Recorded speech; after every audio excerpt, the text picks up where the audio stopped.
Now, this one is the story of the healing by the pool in Beth-zatha, which nowadays we say in English, Bethesda, right? We all know that word, Bethesda.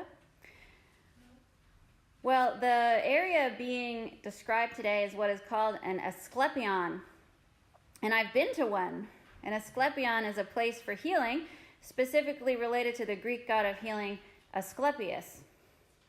I went to one in Bergama, Turkey. It was a lovely compound with pools and trees and running streams, and the priests would offer prayers, and the water was supposed to heal you. So the pool described in today's story is one such place. Now, in older translations of the Bible than we have, there's another verse in this story which has now been removed. It was added in the Byzantine era to explain a little bit about what's happening here, but it was removed eventually because people wanted to go back to the original text. But back then, you would have known what was going on. Now, we don't really understand how the pool works, right? So this extra verse would have been very helpful. So I'm going to tell you this extra verse. It goes like this. It says, "In these lay a multitude of invalids, blind, lame, and paralyzed." And then it would say, "who waited for the stirring of the waters. For from time to time an angel of the Lord would come down to the pool and stir up the waters.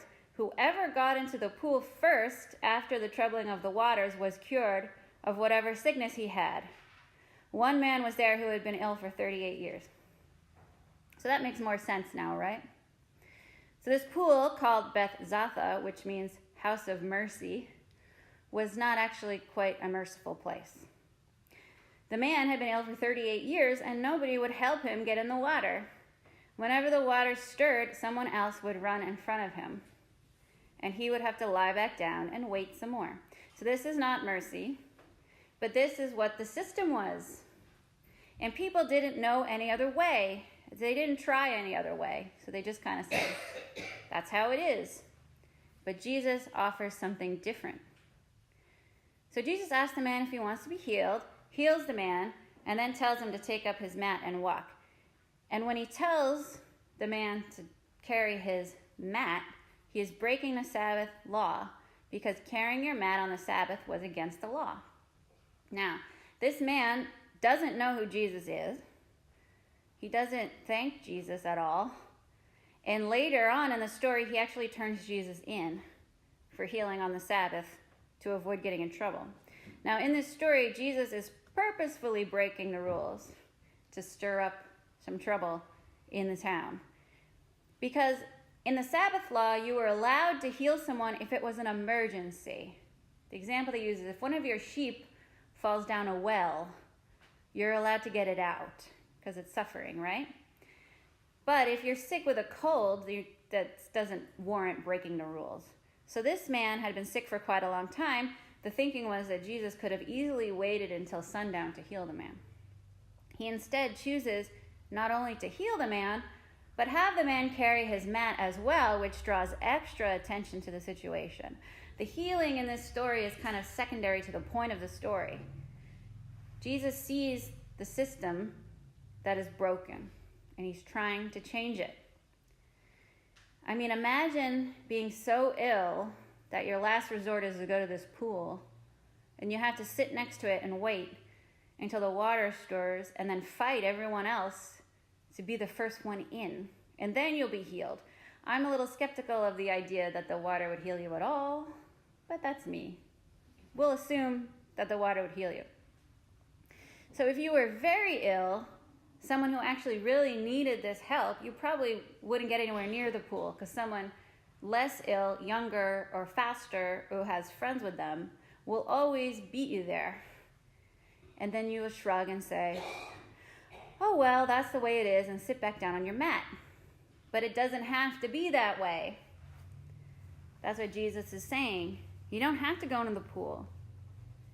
Often systems that were originally meant to help end up keeping people down. And 38 years is a really long time to be unwell.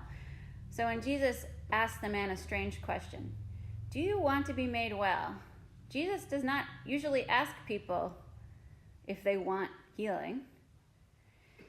And And I think it's pretty obvious that this man would want healing, right? But he doesn't say, yes, of course. Instead, he says, I have no one to put me in the pool when the waters are stirred up. And while I am making my way, someone else steps down ahead of me. These are the words of a defeated man. He's not making excuses.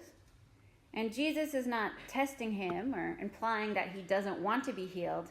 Jesus is exposing this man's brokenness. I mean, we've all been in situations where we try and never get anywhere, right? When it seems like all your efforts are futile or like you're banging your head against the wall. That happens a lot, right? The instinct is to just give up, just to stop and sit down and forget it. What's the point? Why bother? I think that's where this man is now. Because of this first come, first jump into the pool system.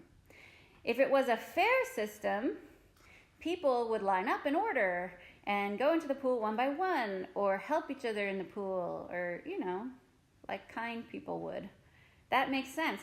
But that would take effort and organization and oversight and management and kindness.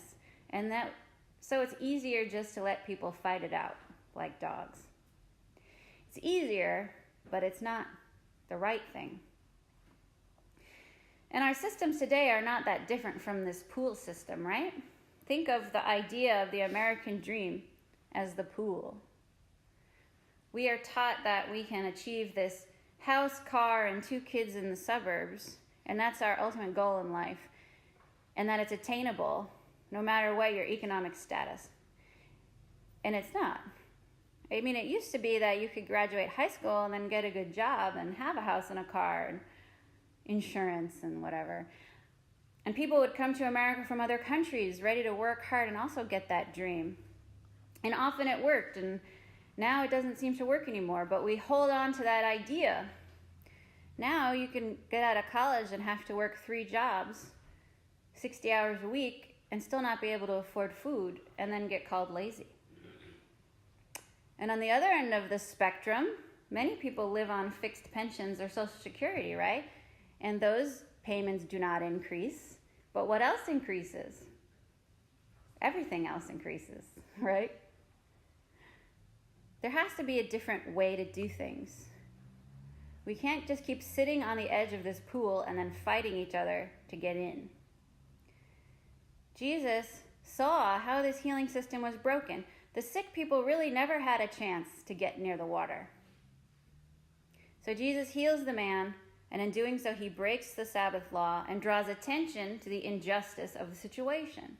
And we as followers of Christ are not supposed to just ignore injustices in our everyday life and shrug it off as the way things are.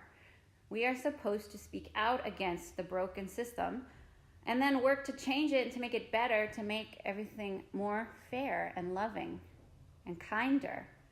If we truly want to live a Christian life, we need to act in love. Love God and love your neighbor as yourself, right? Or I'll throw some Micah at you now. What does the Lord require of you?